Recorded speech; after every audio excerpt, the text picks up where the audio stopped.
Ми починаємо нашу наступну імпрезу. І я є модератор Павел Барковский. Вітаю вас всіх у гэтым зале. І хочу представить майго суразмоўцу. Гэта малады беларускі даследчык Алексей Кажарскі, які зараз працуе у Карловым універсітэце у Празе і фактычна з'яўляецца прыкладам таго, як беларуская, што называецца, навука, беларуская думка можа паспяхова інтэгравацца ў заходні акадэмічны дыскурс. Пры гэтым, што важна, Алексей не забываецца пра тэмы істотныя для нашага рэгіёна, для пытанняў нашай ідэнтычнасці. І вось кніга, вакол якой мы таксама будзем сёння размаўляць, гэта прыклад якраз таго важнага разважання, рэфлексіі, які менавіта тычыцца беларусаў, хаця з загалоўка гэта можа быць невідавочна, што нас гэтыя тэмы тычацца. Але нашу размову я вырашыў азаглавіць словамі іншага мысляра, які больш вядомы у сябе на радзіме, чым можа быць у міжнародным кантэксце, але тым не менш вельмі таксама важнага сваім роздумам над гісторыяй і будучыняй нашага рэгіёна. Нашага маецца на ўвазе цэнтральна- і ўсходнееўрапейскага. Гэтая кніжка пра гаротнасць малых усходнееўрапейскіх дзяржаў выйшла ўжо, лічы, 12 гадоў таму па-беларуску у перакладзе. Можа быць, мала хто ведае пра гэты пераклад, але ён дасюль яшчэ прадаецца нават у Беларусі. Гэта паказвае пра тое, наколькі высокі попыт на інтэлектуальныя кніжкі з аднаго боку. Ну і па-другое, відаць, на той час не было прадмовы, каб добра разрэкламаваць гэтае выданне. Тым не менш, гэтая кніжка, хаця і не стала хітом сезона, але была таксама пэўнай знакавай падзеяй, бо паказвала разважанні вугорскага інтэлектуала Іштвана Бібо, які перажыў у свой час досыць знакавыя, лёсавыя, але трагічныя падзеі пачатку 20-го стагоддзя, міжваеннага перыяду, і ўласна двух сусветных войнаў. І у сваёй кнізе разважанні паспрабаваў трошки узняцца над звычайным такім паліталагічным ці палітычным роздумам над лёсамі рэгіёна і задумацца ў такім гісторыясоўскім кантэксце, можа быць, пра тое, а чаму такія лёсы, гаротныя лёсы напаткаліся у прадстаўнікоў дзяржаў, якія доўгі час былі часткамі вялікіх імперый, чаму яны не могуць у сваіх нацыятворчых, нацыябудаўнічых і дзяржавабудаўнічых праектах ісці тым паспяховым шляхам, які праклалі для іх старыя еўрапейскія сябры, не сябры, хутчэй, калегі, дзяржавы накшталт той жа Францыі, ці Іспаніі, ці іншых нейкіх старых еўрапейскіх краін. І ў гэтым сэнсе у яго там, канешне, ёсць шмат цікавых ідэй. Я не буду зараз пераказваць гэтую кніжку, просто звяртаю на вашу увагу, што гэты факт адбыўся як пэўны факт інтэлектуальнай гісторыі. І, можа быць, пару тэзаў я адтуль пачарпну, каб просто наша дыскусія была там з нейкай пярчынкай, але агулам хачу звярнуць ўсё ж такі вашу увагу больш не на тую кніжку Бібо, а вось на тую кніжку, якая стаіць перад вами, тую, што вы можаце пабачыць перад сабой на ангельскай мове. У вось выдавецтве універсітэта, наколькі я помню. Ні, як сказати, Лексінгтон, це імпринт Ралбана Літлфілд, тобто це просто академічне видання, не університетське. Перша книжка моя у Центральноевропейском университете была. Окей. Да, тым больш, да, пачэсна, што вось гэтая кніжка выходзіць пад тытулам Central Europe 30 years after the fall of communism, a return to the margin.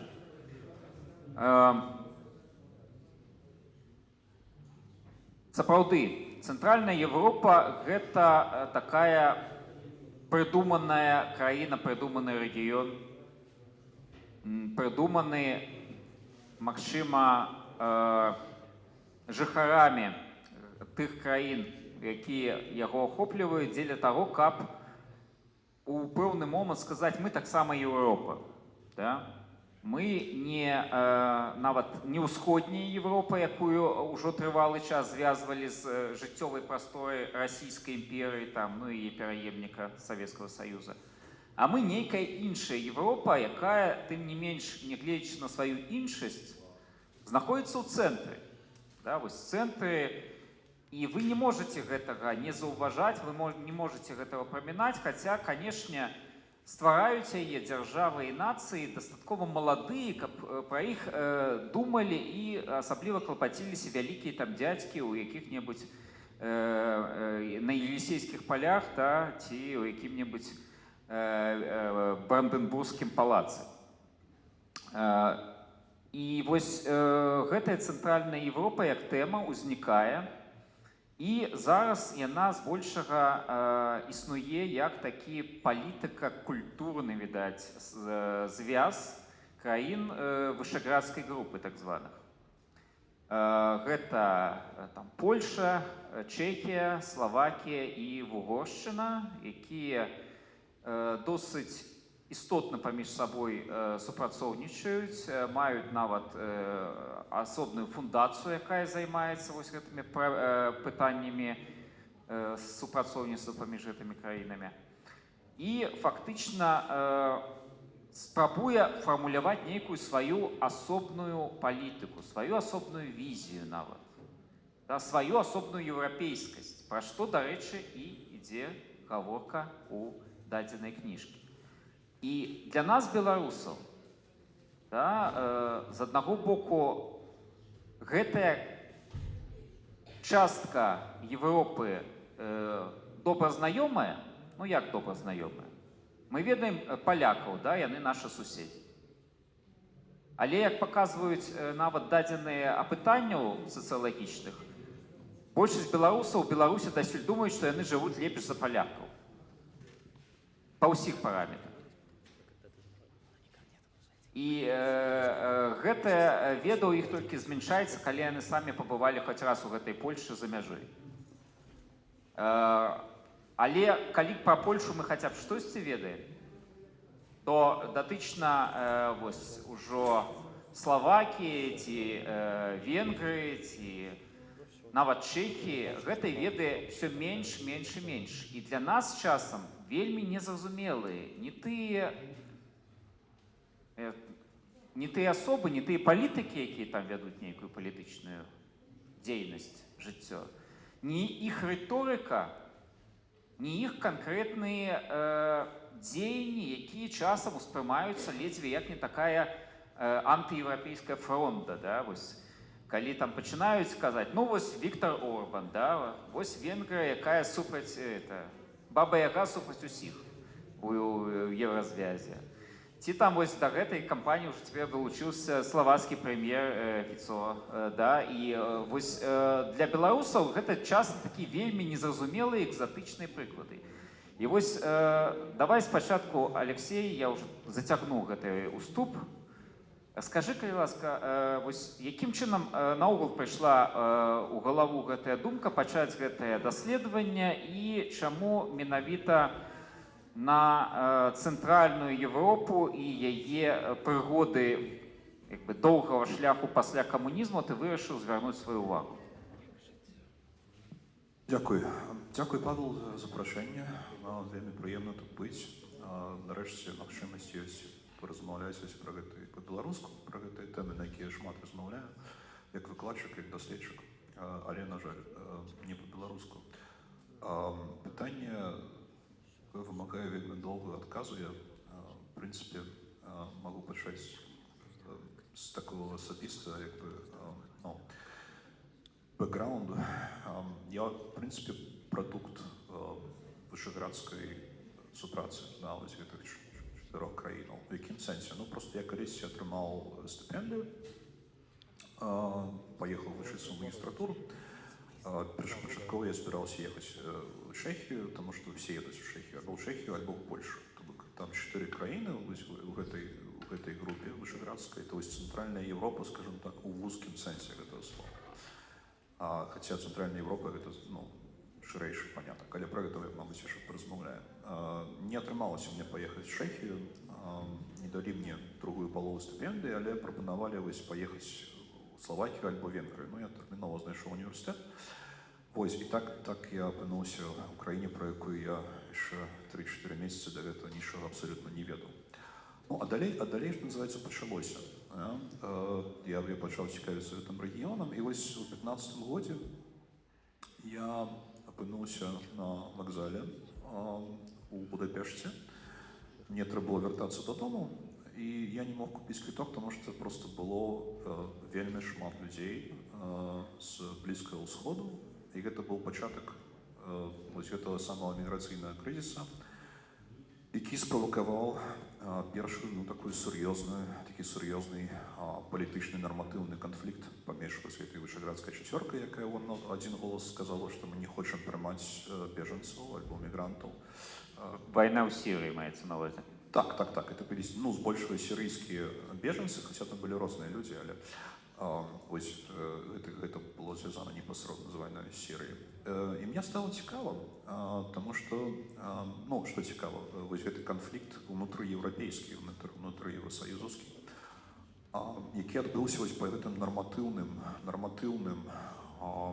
вымярэнні, калі нямецкі канцлер, тады гэта была Ангела Меркель, сказала, што нам трэба прыняць усіх, а вся чацвёрка дружно сказала, а мы не хочам прымаць ваших бежанцаў, это не наши проблемы. Нам не цікавы мультикультуралізм, мы не лічым, што это паспяховы эксперымент, то есть тое, што адбываецца ў Германії, у Францыі, Швецыі і гэтак далей. Бок это быў такі даволі сур'ёзны нарматыўны разрыў. І мне стало цікава в этом кантэксце, што гэта значыць для самаўспрыняцця рэгіёна, які сябе перед гэтым вызначаў як цэнтральную Европу, менавіта ў тым сэнсе, про які ты сказал, Павел, што мы не ўсход, не ўсходняя Европа, мы не належым да России, да расійскай сферы ўплыву. Мы ось такая адарваная частка Захаду, якая вярнулася пасля 89-го года, пасля падзення камунізму, дадому. За гэтым лёгка пазнаецца наратыў кундэрыянскі, Мілана Кундэры, і яго эсэ «Знакамітая трагедія Цэнтральнай Европы». Я задаўся такім пытаннем, а што цяпер з гэтым канцэптам адбудзецца? Таму што калі вы не прымаеце пэўныя установкі нарматыўныя заходнія, якія вам з захаду прасоўваюць, то вы зараз хто? Вы цэнтральная Европа, ці вы ўжо нешта іншае? Ці гэта нейкая іншая цэнтральная Европа ў іншым сэнсе? Спачатку я напісаў артыкул, які збольшага быў про Словакію, але пасля ён вырас так выпадкова. Мне прапанавалі напісаць, то есть выдавецтва прапанавала напісаць кнігу, я напісаў кнігу, якая ўжо больш падрабязна займалася гэтымі працэсамі трансфармацыі у 4 краінах, то бок это і была і Венгрыя, і Чэхія, і Польша таксама. Вось так я прыйшоў да гэтай тэмы. Зразумела, дзякуй за персанальную гісторыю. Гэта заўсёды важна ведаць, як даследчык наогул трапляе на прадмет сваіх пошукаў. І вось зразумела, што для многіх вось той каштоўнасны канфлікт, які тады паўстаў у Еўропе, стаўся нагодай разглядаць упершыню, можа быць, сур'ёзна, што Еўропа неаднародная, да? Што яна неаднастайная, што можна гуляцца на канфліктах інтарэсаў.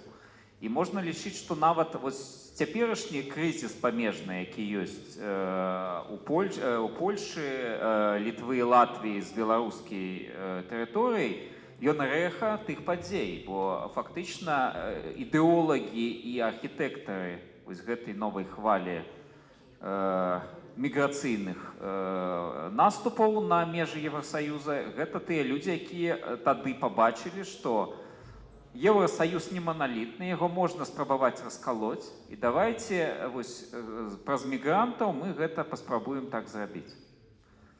І, канешне, важна пры гэтым разумець, гэта проста сітуацыя, звязаная з канкрэтнымі палітыкамі, да, вось тут там Віктор Орбан спачатку паспяховы стыпендыят сорасаўскі, да, які павінен быў бы трансляваць наадварот все каштоўнасці адкрытага грамадства, раптам звар'яцеў і стаў такім вось палітыкам-папулістам, які наадварот за закрытыя аўтарытарныя формы кіравання, да, ці там прэм'ер Фіцо, таксама вось такі палітык-папуліст, які ставіць ні ва што нічога, акрамя асабістай улады, і гэта іх як бы вось такая персанальная гісторыя, да, што вось кепскія правадыры, а народы-то добрыя, і як бы проста не пашанцавала з абраннем лідараў, да, ці ўсё ж такі за існаваннем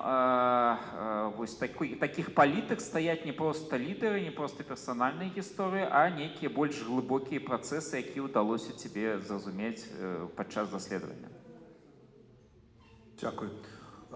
Ну так, конечно, этой политики это все ж таки продукт пэўных тэндэнцыяў, але і пэўных грамадстваў, якія, як ты сам сказаў, вельмі слушна, яны неаднародныя, нават і швейцарская чацвёрка, яна вельмі неаднародная. Вось там, скажем, сітуацыя, калі Польша, ну вось папярэдні ўрад польскі, які вельмі сябраваў з Венгрыяй, з Орбанаўскай, пасля пачалася вайна, і тут аказалася, што пазіцыі абсалютна палярныя, супрацьлеглыя. Тут што трэба назначыць? Вось ты прывёў у прыклад двух палітыкаў,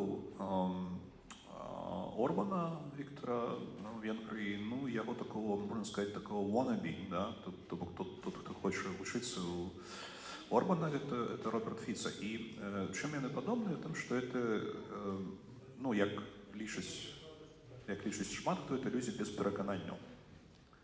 Людзі без перакананняў, у тым сэнсе, што яны вельмі добра адчуваюць кан'юнктуру, яны падстройваюцца рытарычна вось такі як бы запыт вось палітычнага рынку, так бы мовіць. Тому што ўсё ж такі это дэмакратычна абраныя палітыкі. Ну, з Орбанам там можна спрачацца, да якой меры Венгрыя это паўнавартасная дэмакратыя, але ну Фіца, які перамог недавно разам са сваімі союзниками, все ж таки перамог полностью демократичной краине, тому это отказ на Запад. Тому, безумовно, это не только проблема асобных палітыкаў, это проблема грамадства, якія могуць просто по-іншаму бачыць пэўныя рэчы, по-іншаму параўнанні, скажем, з тым же самым Захадам, да? Вось, калі мы назіралі 15-й год, это вялікі міграцыйны крызіс, так званы, там, в принципе, было відаць, што з аднаго боку, конечно, было шмат людзей у Цэнтральнай Европе, якія спачувалі гэтым бежанцам, цим мігрантам. І там былі актывісты, і была дапамога, і немало было людзей, якія займалі такую гуманітарыцкую пазіцыю, ці гуманітарную. З іншага боку, назіраўся пэўны кансенсус паміж насельніцтвам і палітычнымі, ну, скажем так, элітамі. Не вельмі хочу гэтае слово выкарыстоўваць, дачыненне да пэўных людзей, але окей, элітамі. І гэты кансэнсус, які грамадствы цэнтральна-ўсходнееўрапейскія, в прынцыпе, даволі моцна адрозніваў ад заходнееўрапейскіх грамадстваў, якія прайшлі вось гэтую школу паліткарэктнасці ці школу мультыкультуралізму, як гэта можна назваць. І, дарэчы, калі ты ўжо згадаў наш кейс, то ведь у меня няма сацыялагічных даследаванняў па зразумелых прычынах. Было б цікава паглядзець, але вось калі мы кажам пра беларусаў і вось калі мы кажам пра пік, вось гэта так звана крызіса 21 год на мяжы з Еўрасаюзам, было вельмі цікава назіраць дыскусіі паміж прадэмакратычнымі беларусамі ў сацыяльных сетках. І там быў даволі моцны раскол на тэму таго, як ставіцца да гэтых людзей, якія там застрялі ў гэтым лесе. І назіралася даволі моцная палярызацыя, што, ў прынцыпе, мяне не здзіўляе, таму што беларускае грамадства, нягледзячы на гэты міф пра толерантнасць беларусаў, яно мала чым адрозніваецца ад астатніх сходнееўрапейскіх грамадстваў. Это абсалютна тыповае такое цэнтральна-ўсходнееўрапейскае, я б сказаў. Вось в этом сэнсе Беларусь упісваецца в гэты агульны кантэкст. Не здзеючы улады, а здзеючы менавіта грамадства і поглядаў на вот такіх, умоўна кажучы, ліберальных ці дэмакратычных грамадзянаў. Гэта і добра і кепска, да? З аднаго боку мы цэнтральнаеўрапейцы. Просто так. Мы цэнтральна-ўсходнееўрапейцы з усімі праблемамі, комплексамі, страхамі, каштоўнасцямі, міфамі і так далей. Добра, не хацелось бы нашу размову зводзіць выключна ў бок вось гэтай міграцыі, міграцыйнай палітыкі, хаця зразумела, што пытанні ёсць, і там нездарма самі польскія актывісты часта крытыкуюць сваю дзяржаву за тое, што у нас ёсць такі своеасаблівы расізм, што мы гатовы прымаць беларусаў, украінцаў ледзьве не вагоннымі эшелонамі, ў той час як там афроамерыканцаў там ці сірыйцаў мы не готовы там падпускаць ані на хвіліну. Таму да, ёсць гэты аспект, але ці не звязаны ён з тым, што в прынцыпе яшчэ закранаў сваёй кнізе Іштван Бібоў, калі казаў, што праблема вось гэтых малых цэнтральна ці сярэднееўрапейскіх народаў тым, што яны не змаглі нармальна прайсці той шлях нацыяналізму і пабудовы дзяржаўнасці, які прайшлі іх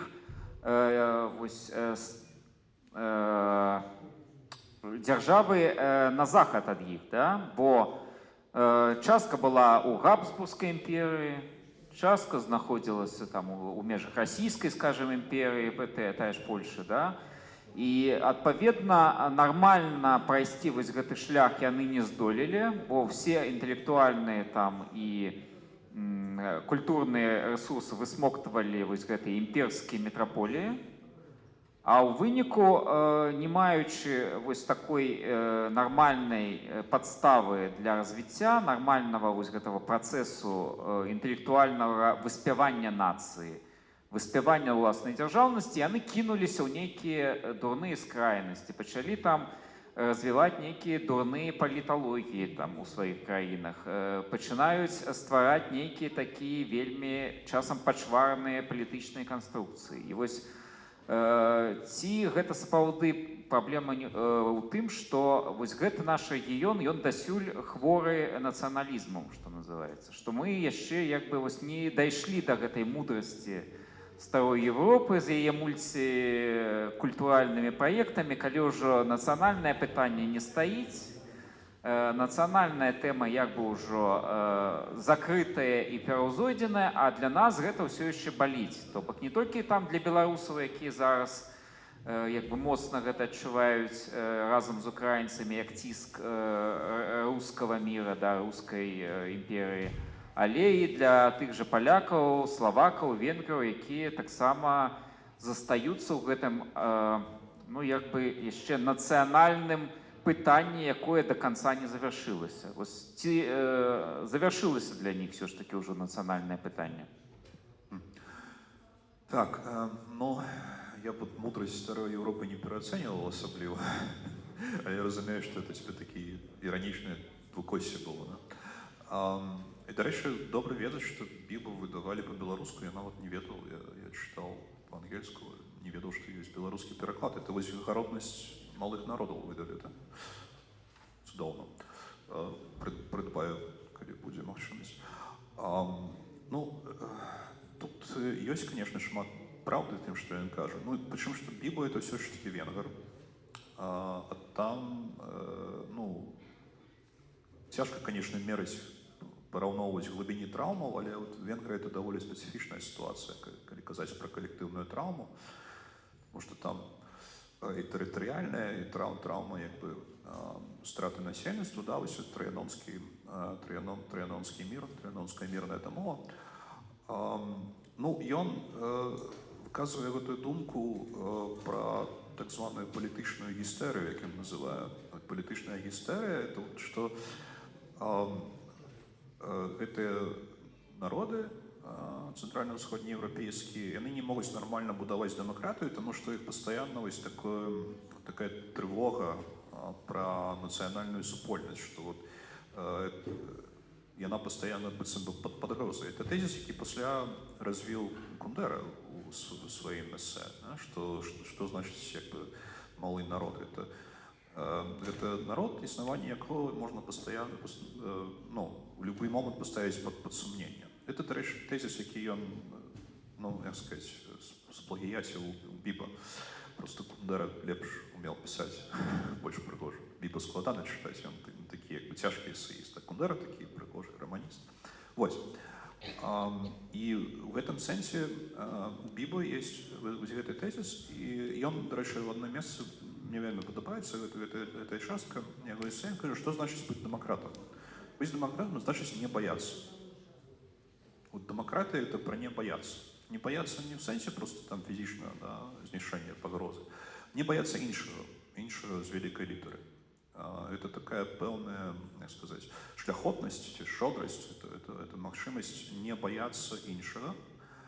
Але у Центральна-Ўсходняй Європі гэта ператвараецца ў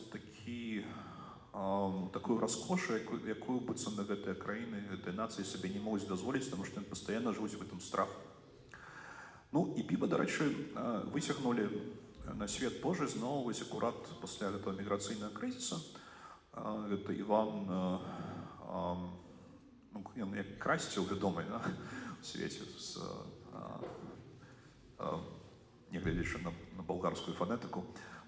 І ён вось сказаў, што Біба пра гэта пісаў, што ўсе гэтыя страхі, у тым ліку страхі там з гэтых міграцыйных хваляў, яны даволі глыбока сядзяць, яны звязаныя вось гэтым працэсам нацыябудавання, пра які ты казаў у 19 стагоддзі. Вось гэта такая ахвярнасць, самавіктымізацыя, пастаянная траўма, вось перажоўванне гэтых траўмаў, якія вяртаюцца зноў і зноў. Это тое, што можна назіраць там в орманаўскім дыскурсе. Ну, у Польшы просто з гэтым няма абсалютна ніякіх праблемаў. Тут вельмі любяць, як бы, вось гэты, як сказаць, вось такую культ балесніка на польскі. І сапраўды это ўсё накладаецца на гэты кантэкст, таму гэта звязана з міграцыяй. Ты казаў, што про міграцыю не трэба казаць, але міграцыя — это просто триггер в этом сенсе для вось всех гэтых наратываў, тому што, ну, іронія это была ў тым, і ў 15 годзе, і, в прынцыпе, і цяпер, што вось гэтыя эмігранты, якіх так баяліся гэтыя палітыкі, якім пужалі гэтыя палітыкі, ім не цікава было ехаць у Венгрыю ці ў Польшу, іх цікавіла Швецыя, Германія, Францыя, там іх сваякі былі, сябры, там, ну, як бы, дзяржава больш прыязна ставілася. Так. І іх вот Венгрия — это апошняе месца, якое яны хацелі трапіць, ну, мабыць, пасля Сірыі, да, дзе вайна ішла. Таму это быў такі, як назвалі это, імагінарны мігрант, якого няма тут, але ўсе яго баяцца. Дзякуй, што падкрэсліў гэтую сувязь. Мне, дарэчы, таксама падаецца, што часткова і калі мы разважаем пра наш беларускі нацыяналізм, і гэта заўважна, напрыклад, у спрэчках паміж так званай старой і новай апазіцыяй, калі мы заводзім гаворку пра сваю вось гэтую нацыянальную траўму, пра пошукі сваёй вось дзяржаўнасці, у нас таксама ёсць гэтая дзесьці на падсвядомасці думка, галоўнае там толькі б не страціць дзяржаву, да? Толькі б захаваць вось гэты свой нацыянальны праект. І тое, за што там зараз вельмі Пазняка, напрыклад, крытыкуюць, калі ён кажа, ну, неважна, нават калі там Лукашенко зараз застаецца, неважна, што ён там робіць, галоўнае, што Беларусь пакуль незалежная краіна. І гэта як бы апраўдавае у гэтым сэнсе само існаванне, да, незалежнай краіны, ужо ёсць апраўданне таму, што нават без дэмакратыі гэта карысна, гэта каштоўна. І вось у Бібо, дарэчы, ёсць гэты матыў, ты яго таксама закрануў, што ён кажа, цікавая рэч, бо на ягоны погляд гарманічнае развіццё любой дзяржавы і нацыі магчыма толькі калі працэсы нацыябудавання гарманічна спалучаюцца з працэсамі дэмакратыі. Вось калі яны ідуць разам, то все у нацыі, ну і ў дзяржаве ідзе добра. Але якраз у выпадку цэнтральнаеўрапейскіх краін ён кажа, мы тут сустракаемся з вось, ну, фактычна развядзеннем гэтых двух працэсаў, і многія палітыкі вось гэтага рэгіёна разважаюць так, што галоўнае сапраўды для нас захаваць сваю нацыю, захаваць сваю нейкую дзяржаўнасць. Ну, а дэмакратыя, гэта такія, все гэтыя рэчы, гэта ну, там, часовыя ці не надта істотныя. І ў гэтым сэнсе перабольшвання значнасці нейкай нацыянальнай павесткі і сваёй дзяржаўнасці тут часам пераўзыходзяць вось любыя рыторыкі, звязаныя з правамі чалавека, там, з выбарнасцю ўладаў, з празрыстасцю нейкіх працэсаў кіравання грамадстваў.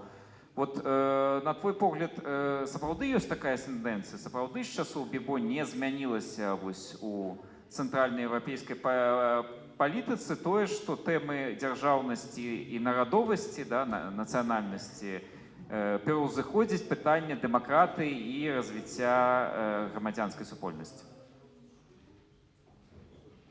Так, ну, Бібо все-таки венгр, да?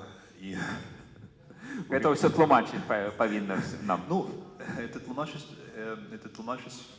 все в том сенсе, что эта вышеградская шестерка, она же так само вельми неоднородная. Потому что, когда мы кажем про Центральную и Сходнюю Европу, ну, глядите, большинство краинов после Першої сусветнай войны яны былі заснаваны як дэмакратычныя рэспублікі.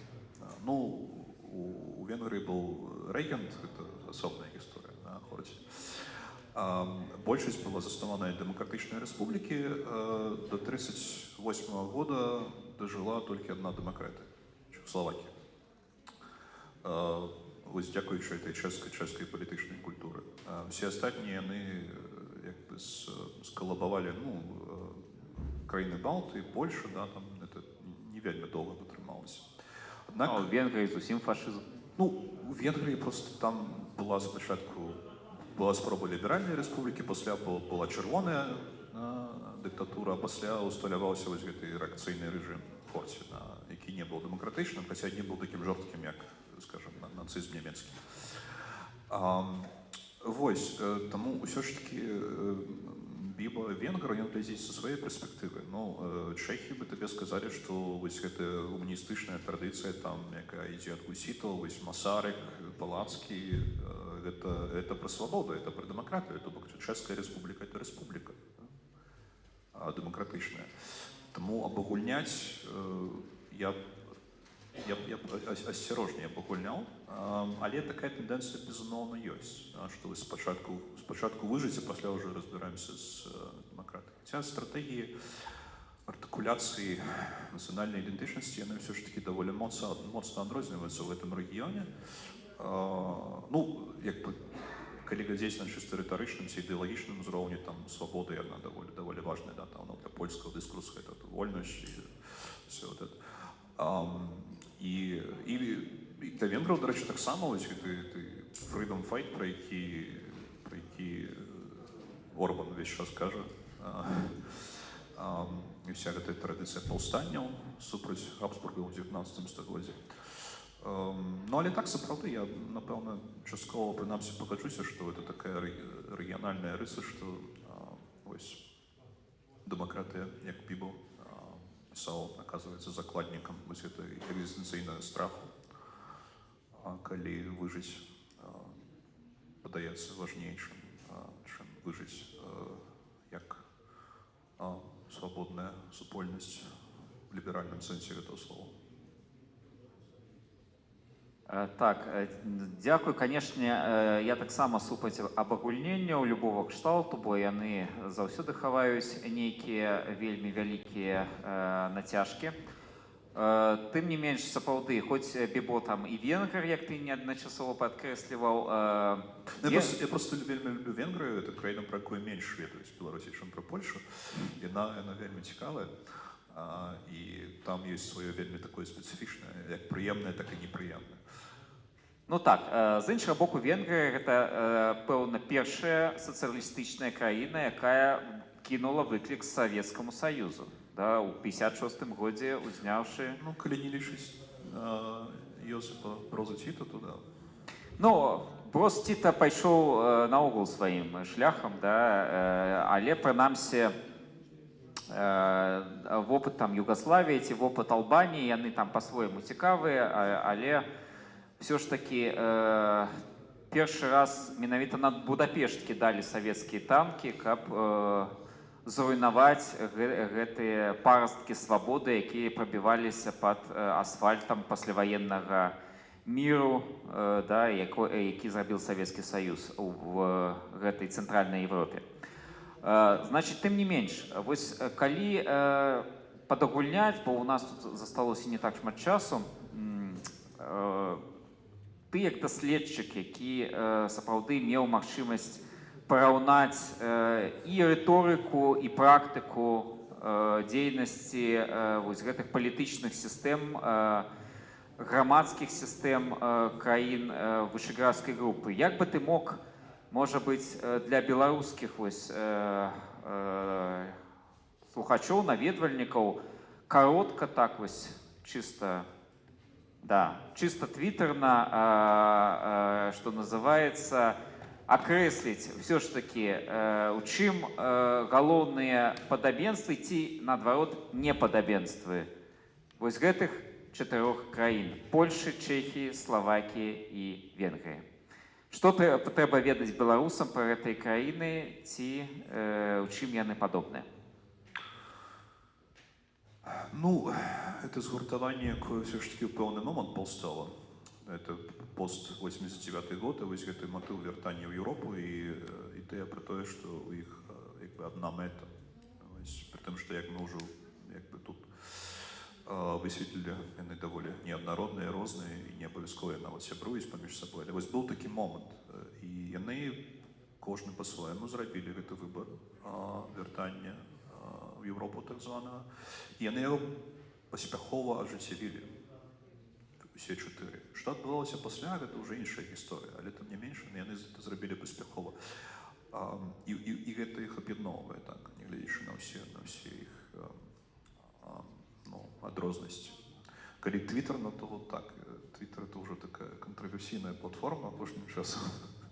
Ты мяне прамышаеш, да? Тэзісна. Ён уже і не твиттер, і не... Ну так. Ну, яшчэ, калі ўжо па Беларусь казаць, мне вельмі падабаецца думка Ансіліі Дант. Это такая словацкая даследчыца, якая напісала суперцікавую кніжку вось пра гісторыю цэнтральнай Еўропы як ідэі. Вось з генеалогіяй там ад пачатку 19 стагоддзя вельмі рая, яна ў Брюсселі зараз працуе.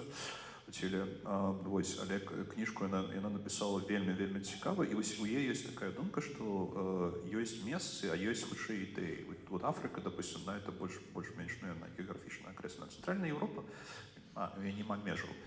Это не месца, это ідэя. Это ідэя, да якой могуць далучацца іншыя краіны, то бок яна не абмяжоўваецца вось гэтай вышэградскай чацвёркай. Ну, у тым ліку і мы з вами.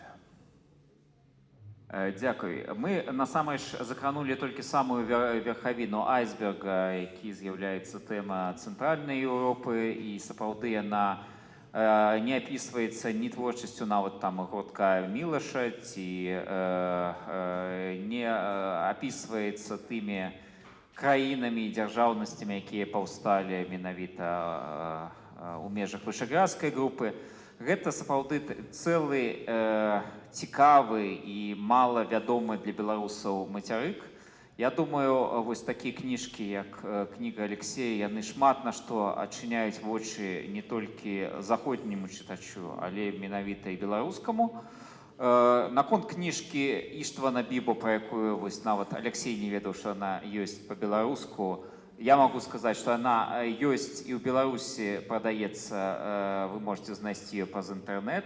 І нават у Польшы вы можете знайсці яе, наколькі я ведаю, праз камунікат, фонд камунікат можна гэтую кніжку здабыць. Вось спраўжваў, 30 злотых можна. Ну, можа быць, цэны змяніліся, але сёння я глядзеў, што нават гэтая кніжка там выкладзена ў нейкай даступнасці. Вось, таму гэтую кніжку можна набыць ці так, ці гэтак, а вось, можа быць, як набыць гэтую кніжку, можа Алексей сказаць, ці можна гэта наогул як-небудзь набыць? Это абсолютно лёгка можна зрабіць праз Amazon, ці праз сайт выдавецтва. Калі пагугліць, то там можа нават нейкая зніжка будзе. Все, тады вы ведаеце все патрэбныя кантакты. Кніжка выкладзена ў тым ліку на нашым сайце, як яна правільна называецца, таму не заблукаеце. Вялікі дзякуй, Алексей, за гэтую размову. Ну і дзякуй усім прысутным, што прыйшлі паслухаць нас пра гэтую вельмі важную тэму. Дзякуй. А кніжка твоя.